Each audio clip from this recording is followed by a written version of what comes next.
1972 two 75 সরকার টিকে নাই, কারণ এই দুইটার মধ্যে ফেল করছে।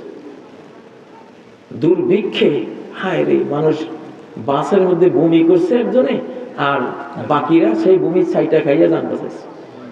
ডাস্টবিনে মরা এই জিনিস, পচা গলা জিনিস ফেলছে, কুকুর কাক মানুষ একসাথে কাড়াকাড়ি করে খাইছে।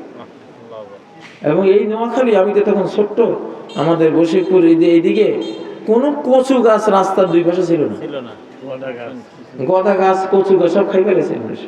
নবীজি যেরকম সাহেব আবি তালেবের মধ্যে গাছের পাতা সব খাইছে, এরকম ওই সরকার ব্যর্থ হয়েছে। না জানেন নিরাপত্তা ছিল। আমি নিজে, আমি তখন বয়স কয় বছর, 7 বছর, 7-8 বছরের ছেলে, আমি রাত্রে ডাকাইত পাহারা দিতাম। ফুলামেন সবাই মিলিয়া খন্তা, তারপরে লোহার রড, শাবল, এইটা সেটা লইয়া, আচ্ছা ডাকাইতে বেচকে দিলে তো আমরা, কিন্তু ওই যে একটা এখন ভয়, সবার ভয় কাজ করতেছে, আমরা পাহারা দিতাম।